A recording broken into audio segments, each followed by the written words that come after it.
Hi, my name is Ray Christ. Many of you already know me. I'm a senior here at Whitman. I'm one of the people in charge of the Mental Health Week here at Whitman. But I'm here virtually to you to talk about my experience with mental illness.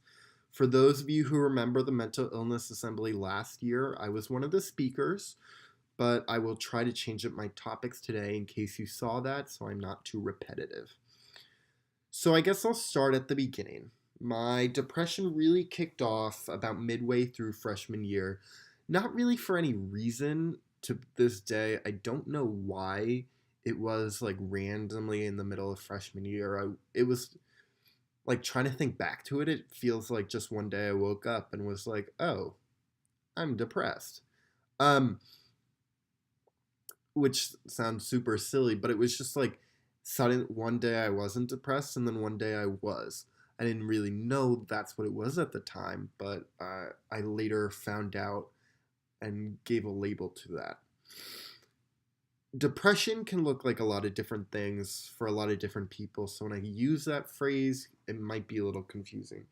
For me, depression looks like hopelessness. It looks like feeling like I'm worthless. It looks like constant mental suffering. Sometimes when it got really bad, I would spend all day asleep in my bed because being awake just seemed too painful.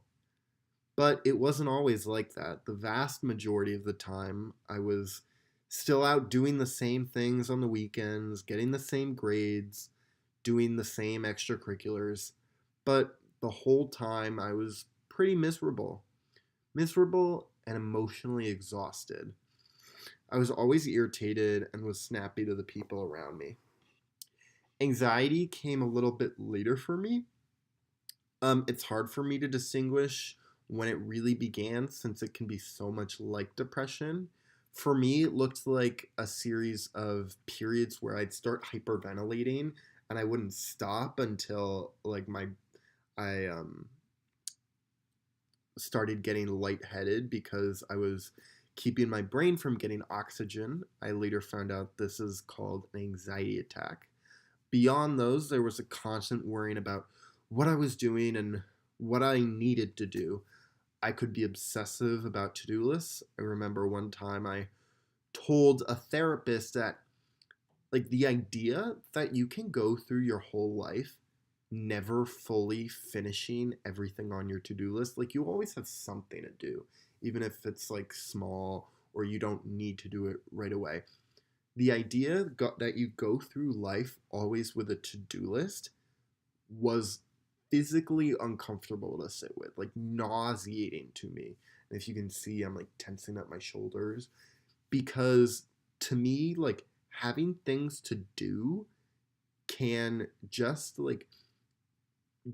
their existence used to make me really nervous and upset. Nervous I'd forget about whatever it was. Nervous I wouldn't do a good enough job. Nervous I didn't always know why I was nervous. So as you can imagine, these things were not great for my self-esteem. I never really had high self-esteem.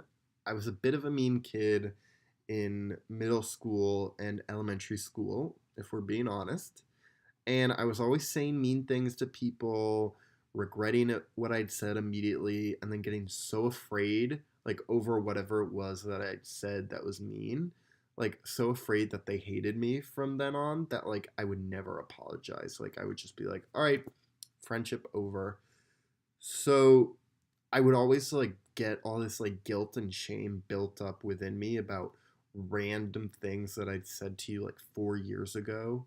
Um, so when my mental illness kicked in and I started struggling, it seemed like a really logical conclusion to me that this was just another way that I wasn't good enough, which was hard because I didn't always feel like I deserved to get better. As you can imagine, experiencing things was really painful, and they were also rather constant. And when you experience something painful all the time that you can't control, you begin to wonder, how will I ever know like I get better? Like you see stats of how people can be cured from depression, all that, but like that's really abstract. Like to me, it was like, how do I really know that I'm going to get better? Um, because it was my mind that had this disease, and it was my mind that was convincing me of the answer that was, it won't ever get better, which is not something comfortable. The idea that I'm going to be suffering for the rest of my life, that was pretty painful. So I started talk therapy in sophomore year after I told my parents what was going on, which was hard because they didn't understand mental illness and why I could possibly feel this way if everything was great. But they're my parents, so they relented and got me some help. Now, last year at the time of this time in my speech, I told you how amazing and how helpful talk therapy was and how it cured me. But in retrospect, that wasn't really the case.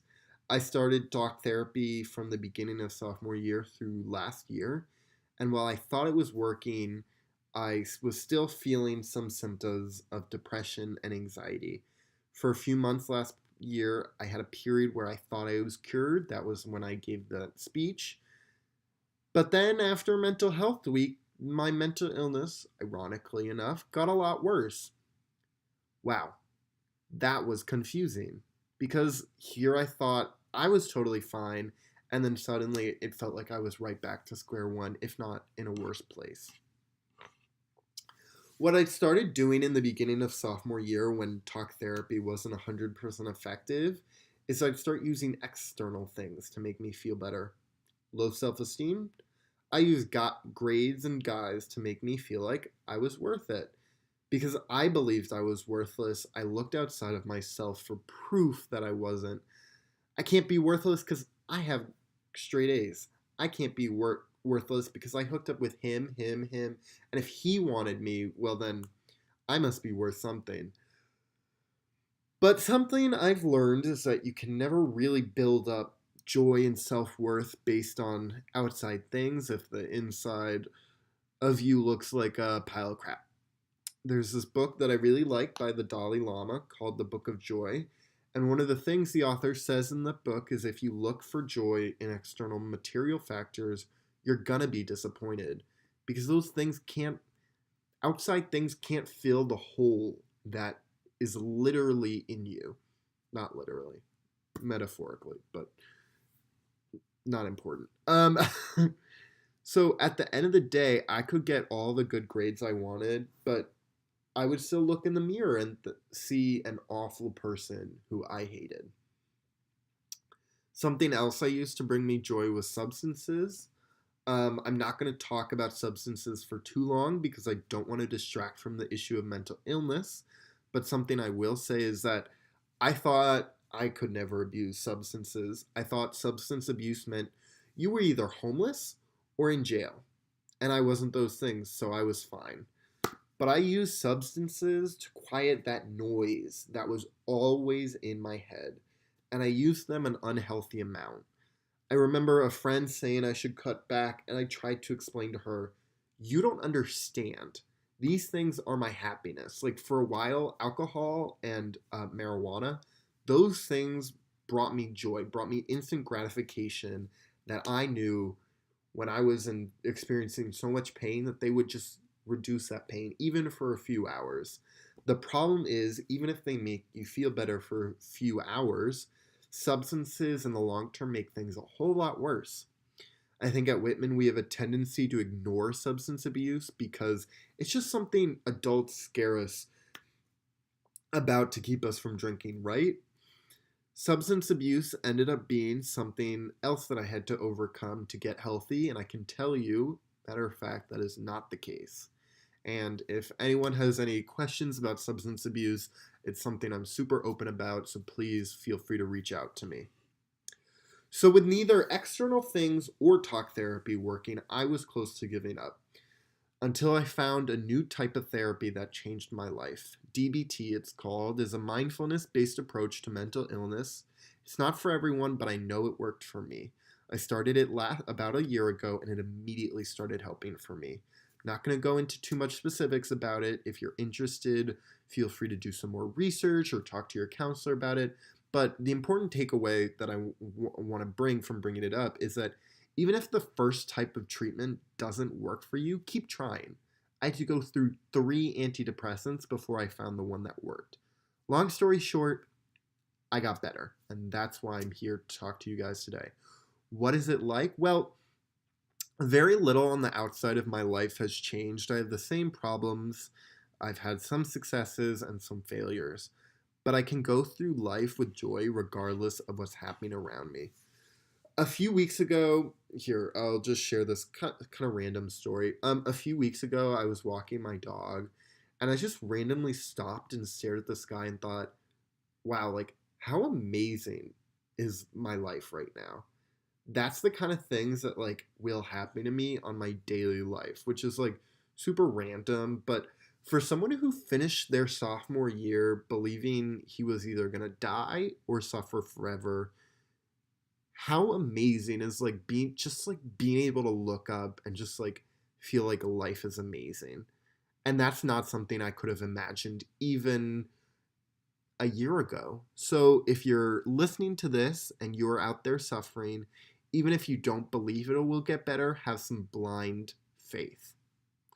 Hope is one of the leading things that we have against this disease, but hope's not enough. That's why we need to get people into treatment who need it and have people start addressing these issues. If you know someone with mental illness, be supportive, research what they're like, find out what to say, and be a good friend. My name is Ray, and this is my story. It is time to talk about mental illness. Never give up. We can cure these diseases. Thanks for listening.